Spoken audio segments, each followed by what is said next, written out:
90 రోజుల కోర్సు పూర్తి చేస్తే చాలు 100% ప్లేస్మెంట్ సపోర్ట్ తో సాఫ్ట్వేర్ జాబ్ మీ సొంతం. వెంటనే కోడ్ జ్ఞాన్ డెస్టినేషన్ ని సంప్రదించండి. నమస్తే విజయ పెద్దన గారు. నమస్తే ఉషా. ఈ మధ్య కాలంలో మనం లివ్ ఇన్ రిలేషన్స్ చాలా ఎక్కువగా చూస్తూ ఉన్నాము. లవ్ మ్యారేజెస్ కూడా చాలా ఎక్కువ చూస్తున్నాం. ఎప్పుడైతే ప్రేమలో ఉంటూ ఉంటారో అన్ని రిలేషన్షిప్స్ పెళ్లి దాకా వెళ్తున్నాయా అంటే డౌటే. బట్ ఈ మధ్య కాలంలో ఒక న్యూస్కి సంబంధించి నేను విన్నాను కాబట్టి అడుగుతున్నాను దగ్గర ఉండి. ఒక ఆడపిల్ల ఒక రిలేషన్షిప్లో నేను సఫర్ అవుతూ ఉన్నాను, అబ్బాయిని పెళ్లి చేసుకోవాలో లేదో కూడా డైలమా ఉంది, ప్రతిదానికి అనుమానిస్తూ ఉన్నారు, నా ఫోన్ బిజీ వచ్చినా తప్పే, నేను ఒక గంట బయటికి వెళ్ళినా తప్పే. ఈ రిలేషన్షిప్లో ఇటువంటి సడన్ చేంజ్కి, సడన్గా వచ్చే మాటలకి అర్థం ఏంటో తెలియట్లేదు.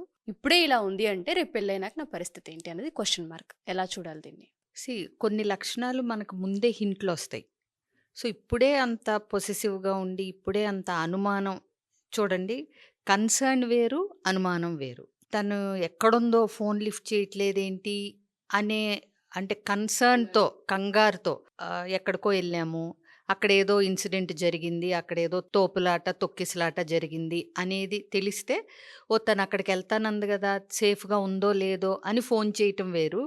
ఎక్కడికి వెళ్ళావు, ఎప్పుడు వస్తావు, ఎందుకు వెళ్ళావు, నాకు చెప్పలేదేంటి, ఇంతసేపు ఎందుకు వెళ్ళావు, ఎవరెవరితో వెళ్ళావు, ఇలాంటి క్వశ్చన్లు వస్తున్నాయంటే మాత్రం అది కన్సర్న్ అనే భ్రమలో ఉండకుండా అనుమానం కింద ఉంది అని ఏమాత్రం డౌట్ వచ్చినా సందేహించాల్సిన పని లేదు. ఎందుకంటే ఇవాళ రేపు చూస్తుంటే ఏంటంటే హింట్లు, క్లూలు దొరుకుతున్నా కానీ ప్రేమించాము ఆ ప్రేమల భావనలో ఉండి అవి పెద్ద ఇష్యూ కింద తీసుకోకుండా కొంచెం తెలుసుకుంటాడులే, తనకే ఉంటాను అనేది తనకు అర్థమవుతుందిలే, లేకపోతే నేను ఇలాంటివి ఏమి, అంటే నా మీద అనుమాన పడాల్సిన అవసరం లేదని తనకు తెలుస్తుందిలే, ఇలాంటి ఎజంప్షన్స్తో గనక ముందుకెళ్తే పప్పులో కాలేసినట్టు అవుతుంది.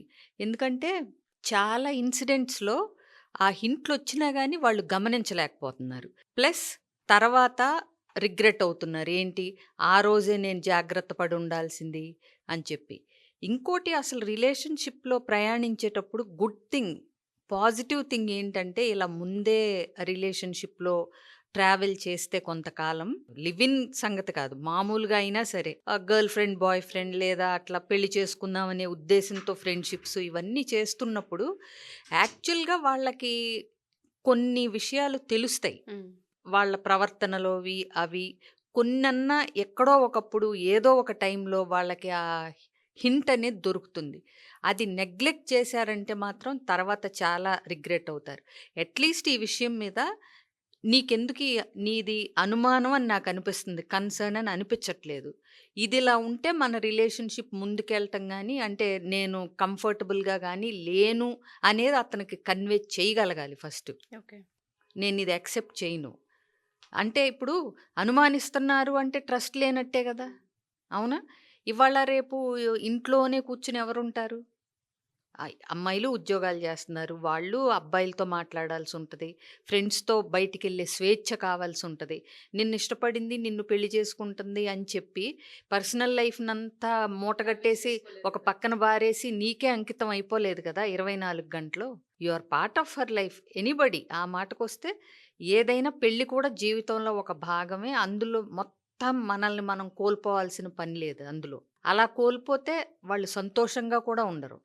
నిన్ను నిన్నులాగా ఉంచి, నిన్ను నీలాగా స్వీకరించి, నీతో కలిసి ఒక అందమైన ప్రయాణాన్ని దాంపత్య బంధం రూపంలో చెయ్యాలనుకునే వాళ్ళు అవసరం. కానీ అబ్బాయి అయినా అమ్మాయి అయినా ఎవరికైనా సరే.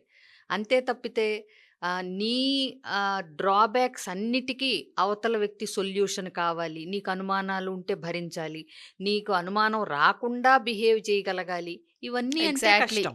చాలా సందర్భాల్లో ఇదే మాట్లాడుతూ ఉంటుంటారు. ఇప్పుడు నువ్వు ఎందుకు అనుమానిస్తున్నావు అంటే, నీ బిహేవియర్ నాకు అనుమానంగా ఉంది అంటే, వాళ్ళు అనుమానించుకుని ఉండాలంటే బిహేవియర్ మార్చుకోవాలంటే ఆ క్వశ్చన్కి అసలు ఏంటనేది కూడా ఎలా ఆన్సర్ చేయాలో కూడా కొంతమందికి అర్థం కాదు. ఫోన్ లాక్లు చేసేటాలు, ఫోన్ లాక్స్ చేయటం, మెసేజ్ రాగానే హస్బెండో వైఫో చూడకూడదు అనుకోవటం, ఇలా చేస్తున్నారు అంటే నిజంగానే ఏదో అనుమానించాల్సింది ఉంది అని నువ్వు పార్ట్నర్కి, ఇప్పుడు నువ్వు ఫోన్ మాట్లాడుతూ ఉంటావు, టక్కున మీ హస్బెండ్ రాగానే కట్ చేస్తే ఒక్క నిమిషం ఇదేంటి నేను రాగానే ఆపేసింది అనే డౌట్ వస్తుంది.